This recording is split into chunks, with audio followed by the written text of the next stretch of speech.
This is RiverTalks with Jonathan Brush, President and CEO of Unbound.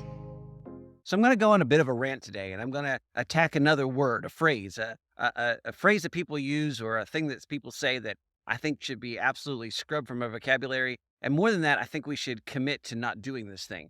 And it might surprise you, but I'm pretty annoyed with and frustrated today with the idea of being nice. I think we have an epidemic of niceness.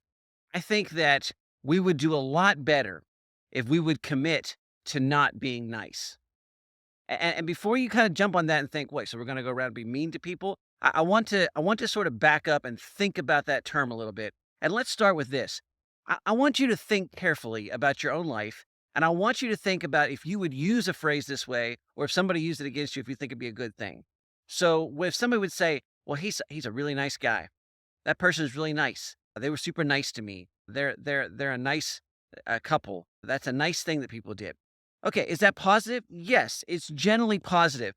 But I used to work for a retired Marine Corps colonel, and he was coaching me on how to write recommendations. And he said, Jonathan, one of the things that you have to look for, and I'm going to quote him directly here, so apologize for this use of the terminology. So there's the profanity here. He said, you have to look for people who would damn you with faint praise. And he said, you want to make sure that you don't damn somebody with faint praise. Now, that's kind of like pause for a second and say, well, what do you mean by that? And so the point is that nobody writes a recommendation for somebody and tears them up. That's a pretty unusual thing to happen. Nobody writes a recommendation and says typically, and except for extreme circumstances, this person's a jerk. They cause all kinds of problems in our office. We would never have him work for our company again. We're so glad he left, and I wish you'd hire him and get him out of our hair. Nobody says stuff like that. Instead, they say, so-and-so did a good job. He's a nice guy. He showed up for work. That's positive, but it's not saying volumes, right? There's so much that's unsaid there. And if you're reading that, you're like, this is a massive red flag. There's a serious problem here. There's all kinds of things being left unsaid. Instead, if I write a recommendation for somebody, I say things like, I recommend this person without reservations of any kind. If I had spot on my team, this person wouldn't be available for you to hire. I think this is one of the top 5% candidates I've ever seen. I can put my personal reputation on the line and say that if you hire this person is going to be transformative to your company and is going to make a tremendous difference on your team. And I put my personal reputation and my professional reputation on the line when I say give this recommendation to you. Then if you read a recommendation like that, you're like, well, this person's pretty serious. This is probably a good candidate. But if I would run a recommendation and say, this is a nice person, there's so much left unsaid. So when people are saying, that's a nice guy, that's a nice person, those people were nice, it's positive, but it's leaving a lot unsaid. That's just the bare minimum. It's just the sheen that keeps things from getting ugly. And here's the thing. It's often the little grease that keeps things from getting ugly and saves it from falling into conflict. But here's the problem. People move forward by conflict. That's how we get things resolved. I'm working with a student team right now who's planning a conference. It's a really difficult job. And they've just come through a lot of conflict where they had really different opinions about how to do certain things that they're working on. And there was a lot of disagreement and a lot of long discussions. And it took a lot longer for them to get things done. And if anybody would have just been a little nicer, we could have got done a little sooner. And we would have had a product that was a lot worse, tremendously worse.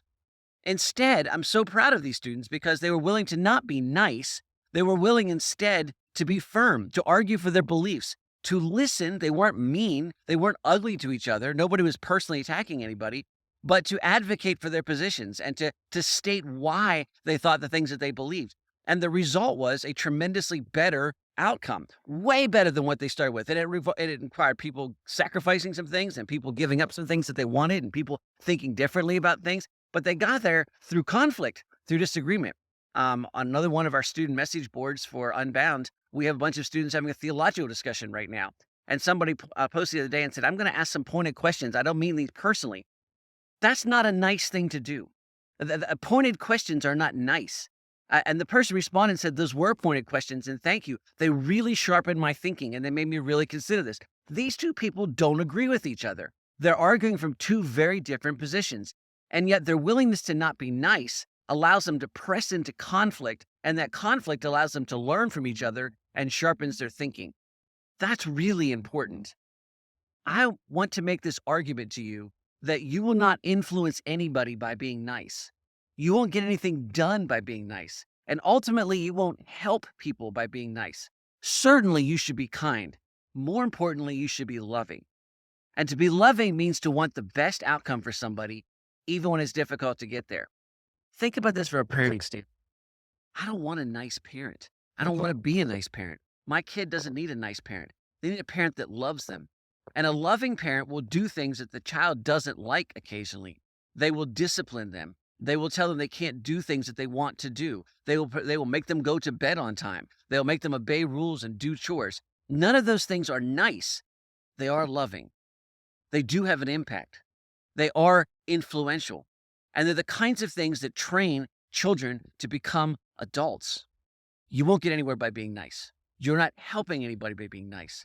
Nice almost always papers over something that would lead to conflict. But the problem here is that conflict is what leads to resolution.